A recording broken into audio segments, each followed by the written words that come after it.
Peace and love, world. Welcome to another episode of Conversation with Zoe. This is episode 37, titled The Black Target. And rest in peace to the black jogger, and rest in peace to the black man with the hoodie. And rest in peace to all those black men who have just died for being black. I know there's many things out there that inform us of this social injustice, police brutality, all these things. We also need to mention that black people do kill other black people. But the ones that make the mainstream were always on the other side of a white man's gun, and there's no hiding it. You know, it's public information. You can Google it. There's hundreds of unarmed men who have been killed. You know, being on the other side of the gun of a white man. I get into topics like these. I made an episode called, being black in America, which I expected to get a lot more traction than it did, but it is what it is. It's things it's uncomfortable. People don't want to talk about it. People don't want to address it.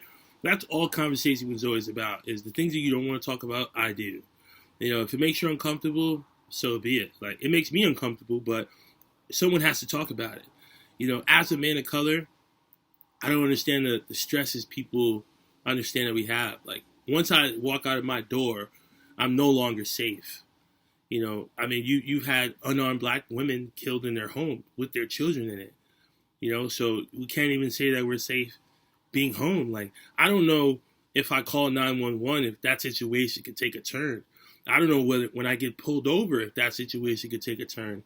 So this is not normal to feel this way, that you can die at any moment. Like, will I make it home later on? Once I leave my house, I'm a target just for being black. And it's one thing when you see an intelligent, articulate black man, such as myself and many others, we're even more targets because this is not what they expect us to be. I speak well, I carry myself well, I'm a good man, and when I tell somebody from the Bronx, I'm like, wow, I didn't expect that. So you're automatically a target for just being black, and we have to live with this every day of our lives. We have to choose to survive. We have to choose to not put our freedom in the hands of someone else. That's how I live my life. I never want to jeopardize my freedom. I never want to put my life in the hands of someone else.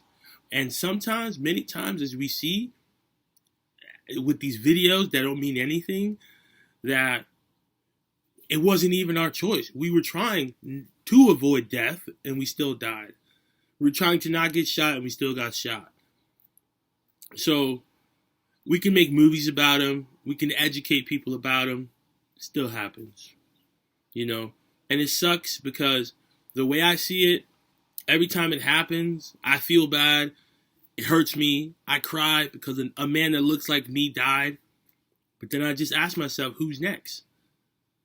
It sucks that you become so numb to something and it becomes normalized. But this shit is not normal. It's not normal to see black men die at the hands of a white man repeatedly, constantly, my whole life.